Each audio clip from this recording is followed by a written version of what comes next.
नमस्कार, आप लाइव बिहार देख रहे हैं। मैं हूं राजमोहन तिवारी। देखिए, बिहार में नई सरकार के गठन के बाद आज मंत्रिमंडल को लेकर बड़ी खबर सामने आई है। हम आपको बता रहे हैं कि बिहार में जब से नीतीश कुमार मुख्यमंत्री की कुर्सी पर काबिज है, हमेशा से मंत्रिमंडल के बीच जब विभागों का बंटवारा करते हैं तो हमेशा गृह विभाग अपने पास रखते आए, चाहे महागठबंधन की सरकार हो, एनडीए की सरकार हो। लेकिन देखिए, इस बार पहली बार नीतीश कुमार ने गृह विभाग छोड़ दिया है। अब गृह विभाग बीजेपी के खाते में आ गया है। सम्राट चौधरी गृह विभाग संभालेंगे, यानी गृह मंत्री बन चुके हैं सम्राट चौधरी। इसके अलावा भी जो मंत्रिमंडल के अन्य सदस्य हैं, उनके बीच भी नीतीश कुमार ने विभागों का बंटवारा कर दिया है। हम विस्तार से समझेंगे। हमारे साथ वरिष्ठ पत्रकार प्रवीण बागी हैं कि नीतीश कुमार के गृह विभाग छोड़ने का क्या मतलब है और जो फेरबदल हुआ है उसका क्या अर्थ है। पहले तो कैसे देख रहे हैं ये जो विभागों का बंटवारा हुआ है? विभागों के बंटवारे में दो तीन बदलाव जो हुए हैं वो छोड़ दिए जाएं तो बाकी सब तो पुराना है। जो पिछली सरकार में जो लोग जो विभाग संभाल रहे थे, जो मंत्री, वही लगभग इस बार भी रिपीट किया गया है। खास करके जदयू के खेमे में तो सारे के सारे विभाग रिपीट किए गए हैं। एक सिर्फ विजेंद्र यादव जो हैं उनको एक अतिरिक्त जिम्मेवारी दी गई है वित्त विभाग की। ऊर्जा विभाग पहले भी था, इस बार भी ऊर्जा विभाग उनको दिया गया है और अतिरिक्त प्रभार दिया गया है वित्त विभाग का, यानी कि वो बदला जा सकता है। अभी तत्काल उनको दिया गया है, फिर जब मंत्रिमंडल का विस्तार होगा तो हो सकता है उस समय किसी नए को ये जिम्मेवारी दे दी जाए। और सबसे बड़ा जो बदलाव देखने में आया है वो ये है कि गृह विभाग नीतीश कुमार ने भाजपा के जिम्मे दे दिया है। और भाजपा की ओर से डिप्टी सीएम जो है सम्राट चौधरी, वो गृह मंत्री अब हो गए हैं, बिहार के नए गृह मंत्री हो गए हैं। पिछले 20 सालों में, पिछले 20 साल में जब से नीतीश जी मुख्यमंत्री हैं तब से वो लगातार गृह विभाग संभालते रहे हैं। और इसको लेकर के उनकी बड़ी आलोचना भी होती रही है, क्योंकि बीच बीच में अपराध का ग्राफ इतना बढ़ता था और दिन दहाड़े ऐसी घटनाएं राजधानी पटना में हो जाया करती थी कि आलोचकों को मौका मिल जाता था सरकार के कार्यशैली पर और पुलिस महकमे पर उंगली उठाने का। तो हालांकि वो छोड़ना नहीं चाहते थे। जो खबरें आ रही थी जब विभाग तय हो रहे थे गठबंधन दलों में, तो उस समय ये बात आ रही थी और इसीलिए देर भी हुआ तय होने में। मगर अंततः नीतीश जी ने ये विभाग भाजपा के हवाले कर दिया और विधानसभा अध्यक्ष को लेकर के भी थोड़ी जिच थी, वो भी भाजपा के पास आ गया। तो ये एक बड़ा बदलाव है और इसको ये देखा जा सकता है कि भाजपा धीरे धीरे अपनी भूमिका बढ़ाते जा रही है नीतीश सरकार में। और संभव है कि अगली सरकार बिहार में भाजपा की बन जाए। जो जिस तेजी से भाजपा आगे बढ़ रही है और बहुत सधे और संतुलित कदमों से वो आगे बढ़ रही है, उस हिसाब से इस बात की पूरी संभावना दिखती है कि अगली सरकार अगर एनडीए के बिहार में बने तो वो मुख्यमंत्री भाजपा का कोई नेता होगा। और सम्राट चौधरी ने एक अपनी छवि बनाई है, बहुत मेहनत करके उन्होंने छवि बनाई है। हालांकि वो भाजपा के मूल कैडर नहीं है, वो राजद परिवार के ही हैं। राजद में थे, जदयू में भी रहे, समता पार्टी में उनके पिताजी रहे, तो बाद में वो भाजपा में आए। मगर भाजपा के शीर्ष नेताओं का उन्होंने विश्वास जीत लिया है अपने काम से, अपनी क्षमता से। और जब भाजपा अलग थी नीतीश सरकार से, तो जिस तरह से आक्रामक शैली में वो नीतीश सरकार पर लगातार हमले करते रहे, तो वो एक उनके पक्ष में गया, क्योंकि बीजेपी में आक्रामक हमला करने वाला कोई वैसा नेता उस समय नहीं था बिहार के अंदर, बिहार में। तो उस कमी को उन्होंने पूरा किया। हालांकि दिलीप जायसवाल जब रहे अध्यक्ष तो उन्होंने भी हमला बहुत बोला था, मगर उससे भी ज्यादा हमला बोला था संजय जायसवाल जब अध्यक्ष थे। तो वो तो सत्ता, उस समय सत्ता में थी पार्टी। नित्यानंद राय भी बीच बीच में हमला बोलते थे। तो उस समय नीतीश के साथ थी पार्टी संजय जायसवाल के समय, मगर और वो अध्यक्ष होने के बावजूद सरकार के खिलाफ लाइन लेते थे। तो ये बदलाव दिखता रहा है। और इतना ही नहीं, सदन के अंदर जब नीतीश कुमार पर तेजस्वी यादव हमला करते थे तो सम्राट चौधरी उनके रक्षा कवच बन के आते थे और एक एक उनके हमले का जवाब। ये तो अभी की बात है, अभी की बात है, बहुत मुंहतोड़ तरीके से, पिछले सरकार की बात है। बिल्कुल। तो ये सब चीजें हैं जिसने उनके कद को बढ़ाया है। और नीतीश कुमार का भी भरोसा जीत लिया उन्होंने। नीतीश कुमार का, वो नीतीश कुमार के साथ आपने देखा होगा कि पिछले साल भर से वो बिल्कुल साये की तरह साथ रहते हैं। वो विजय चौधरी, ये दो लोग हैं जो एकदम साथ साथ उनके रहते हैं हर कार्यक्रम में, हर सभा में। अच्छा, ये जो गृह विभाग सम्राट चौधरी को मिला है, नीतीश कुमार ने छोड़ा, बीजेपी के कोटे में जरूर गया, लेकिन क्या आपको ऐसा लगता है कि इसमें नीतीश कुमार की सहमति थी कि ठीक है आप सम्राट चौधरी को गृह विभाग दीजिए? क्योंकि और भी कई मंत्री थे, विजय सिन्हा भी थे।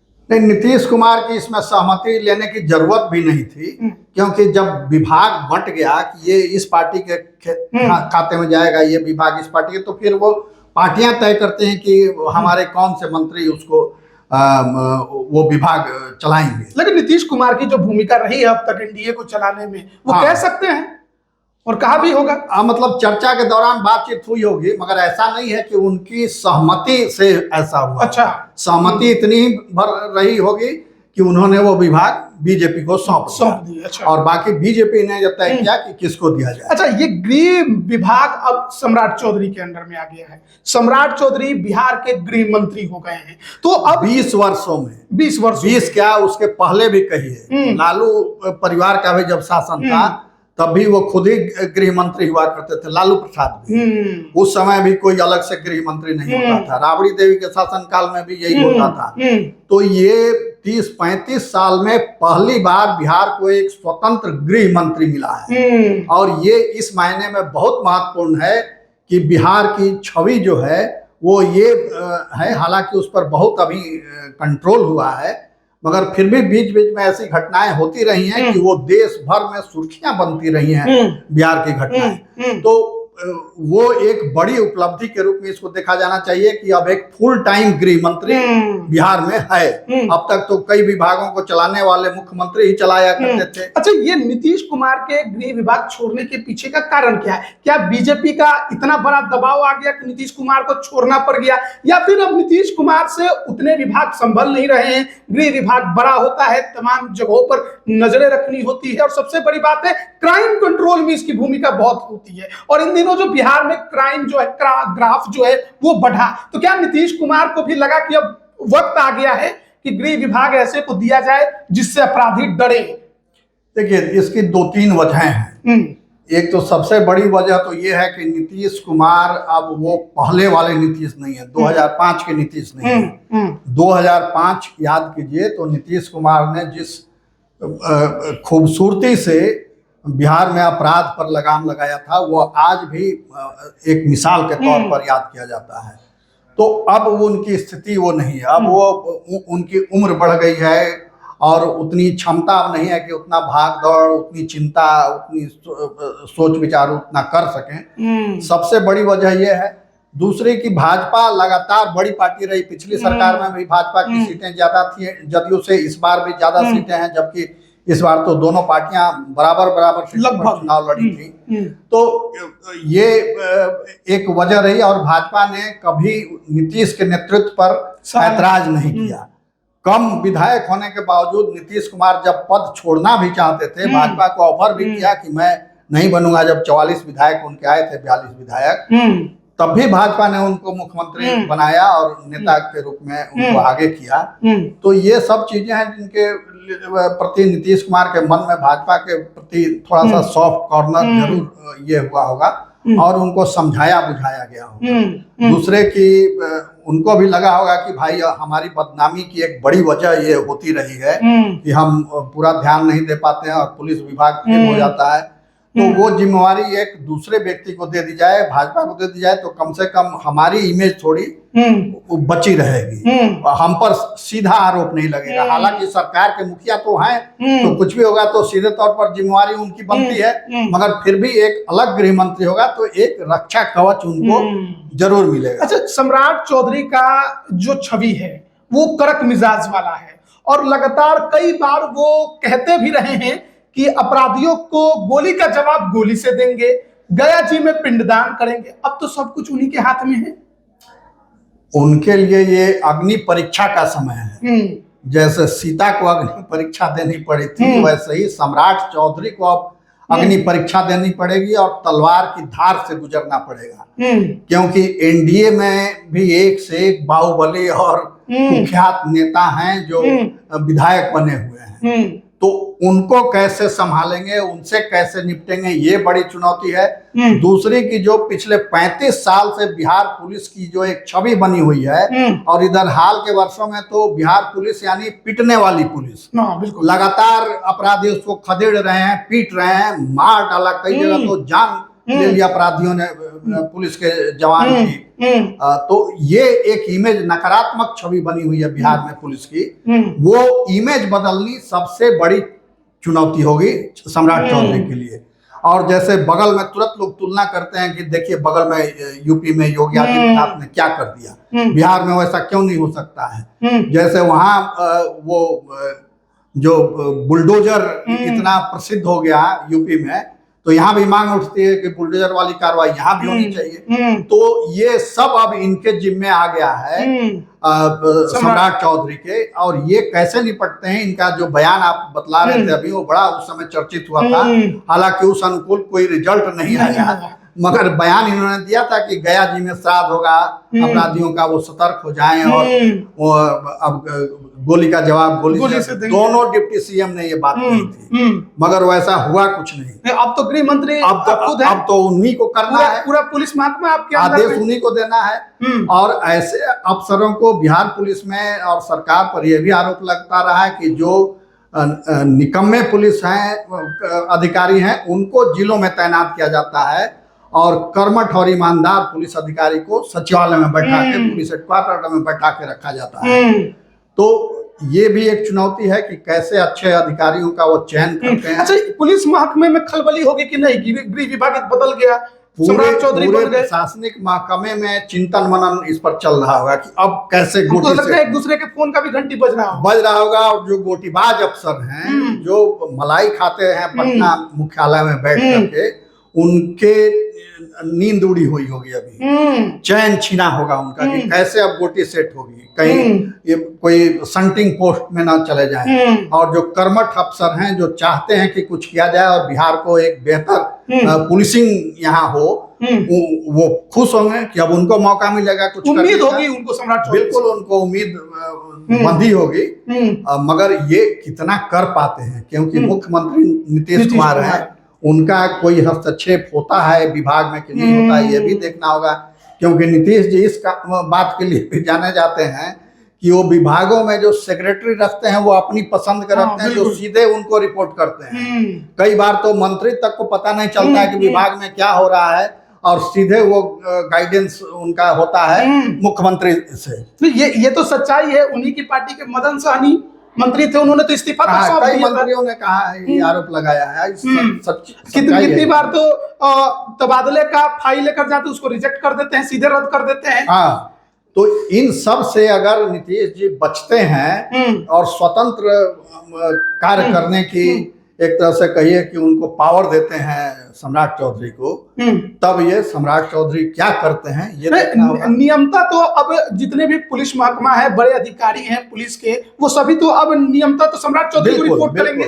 बिल्कुल, डीजीपी अब रिपोर्ट करेंगे गृह मंत्री को। जो फेरबदल होगा वो भी इनके सहमति से ही होगा। सम्राट चौधरी बिल्कुल होगा। सारा ट्रांसफर पोस्टिंग पुलिस का अब ये करेंगे, सम्राट चौधरी करेंगे। तो अब उसमें वही देखना है कि उनको कितना फ्री हैंड मिलता है, कितना फ्री हैंड। इस पर शक है थोड़ा नीतीश कुमार को लेकर। बिल्कुल, जो अब तक की कार्यशैली रही है उसमें वो मंत्रियों को बहुत फ्री नहीं छोड़ते हैं। ऐसा तो नहीं कि गृह विभाग को लेकर ही आगे चलकर खींचतान हो जाए सरकार में। खींचतान, क्योंकि सम्राट चौधरी भी अनुभवी मंत्री हैं और कुशल भी हैं, तो वो कोई ना कोई रास्ता निकाल लेंगे। जैसे कि जनता दल यूनाइटेड के ही नेता हैं, कुछ वैसे नेता जो कुछ अपना चाहते हो, बीजेपी की बात करें, अगर सम्राट चौधरी ना सुने तो वैसी परिस्थिति में खींचतान होने की संभावना थोड़ी।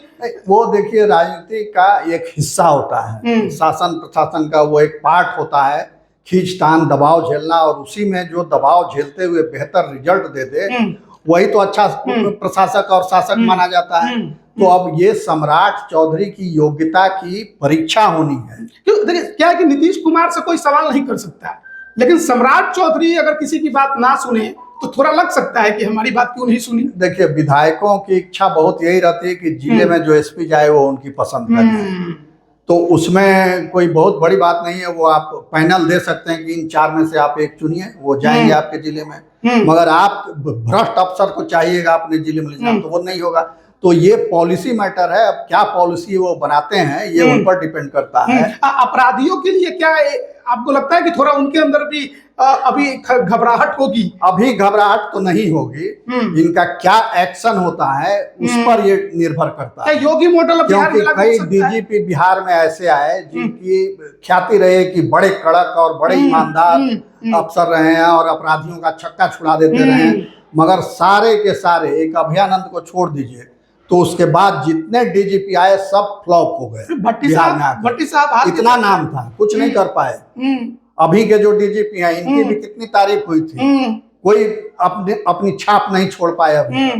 तो ये कैसे कर पाएंगे, कैसे ये बदलाव कर पाएंगे? और जो थाने में 50 रुपया 100 रुपया जो घूस लिया जाता है, जो शहर में एंट्री के पॉइंट पर गाड़ियों को, ट्रकों को रोक करके और बालू ट्रक से जो वसूली होती है पुलिस वालों की, वो कैसे रुकता है? ट्रैफिक के नाम पर कैसे भयादोहन हो रहा है? और सबसे बड़ी समस्या तो ये है कि पटना में ऑटो और ई रिक्शा वालों ने जो आतंक मचा रखा है, जो ट्रैफिक जाम की स्थिति हर चौराहे पर किए रहते हैं, उससे कैसे ट्रैफिक पुलिस निपटती है, ट्रैफिकिंग कैसी होती है, ये सब उनको देखना होगा। ये सब उनको देखना होगा। तो काम बहुत बड़ा है, मगर सम्राट चौधरी चूंकि अनुभवी है और कुशल राजनेता हैं और सबको मिला जुला के चलने की क्षमता उनके अंदर है, नेतृत्व की क्षमता है, इसलिए भाजपा जैसी बड़ी पार्टी उन पर भरोसा कर रही है और केंद्रीय नेतृत्व से लेकर बिहार के कार्यकर्ता तक उन पर उम्मीद लगाए हुए हैं। तो सम्राट चौधरी जरूर सफल होंगे, इसमें संदेह नहीं है, मगर परिस्थितियां क्या बनती हैं ये उस पर। क्या बिहार में भी एनकाउंटर जैसी परिस्थिति बन सकती है? योगी मॉडल देखने को मिल सकता है? हो सकता है, अगर तरीके से अपराधी नहीं सुनते हैं, शांतिपूर्वक तरीके से अपराधी नहीं सुनते हैं, तो वो तो पुलिस को छूट है उसकी, मगर वो मंत्री पर निर्भर करेगा कि वो पुलिस को कितनी छूट। तो ये जो बड़ा फेरबदल हुआ है उसको आप बस इस लिहाज से देख रहे हैं कि नीतीश कुमार अब उस ओहदे में नहीं है या उस अब परिस्थिति में नहीं है कि गृह विभाग संभाले, या फिर आप देख रहे हैं कि नीतीश कुमार ने अब सत्ता हस्तांतरण की प्रक्रिया शुरू कर दी है? शुरू कर दी है कहा जा सकता है। हालांकि वित्त विभाग उनके पास चला गया है, जदयू के पास गया है, तो वित्त विभाग भी एक बहुत महत्वपूर्ण विभाग है, सारे विभाग का वित्त संबंधी फाइल वहीं जाता है, तो वो अब जदयू के पास है। तो ये सत्ता का हस्तांतरण नहीं, मगर बीजेपी का प्रभाव बढ़ना इसको कह सकते हैं कि नीतीश सरकार में बीजेपी की दखलंदाजी अब बढ़ रही है, बीजेपी का प्रभाव बढ़ता दिख रहा है और अब बराबरी पर हो गया। जैसे मुख्यमंत्री नीतीश कुमार हुए तो गृह मंत्री भाजपा के हो गए, तो ये अब बराबरी की दोस्ती के स्तर पर ये गठबंधन पहुंचा है। बहुत बहुत धन्यवाद आपका। तो देखिए, हम लोग बातचीत कर रहे थे जो आज सबसे बड़ा फेरबदल विभागों के बंटवारे में देखने को मिला। नीतीश कुमार अपने कार्यकाल में पहली बार गृह विभाग अपने पास उन्होंने नहीं रखा और बीजेपी को सौंप दिया है। अब बीजेपी से डिप्टी सीएम सम्राट चौधरी गृह विभाग संभालेंगे, गृह मंत्री अब वो कहलाएंगे, और देखना होगा कि उनके गृह मंत्री के कार्यकाल में बिहार के अंदर क्राइम कितना कंट्रोल हो पाता है, क्योंकि हाल के समय में हमने देखा है बिहार में क्राइम जो है वो थोड़ा सा आउट ऑफ कंट्रोल हुआ है, ग्राफ क्राइम का बढ़ा है। ऐसे में सम्राट चौधरी कितना कुछ प्रभाव छोड़ पाते हैं। अब बने रहिएगा हमारे साथ, तमाम अपडेट हम आप तक पहुंचा रहे हैं। आप सभी का बहुत बहुत धन्यवाद।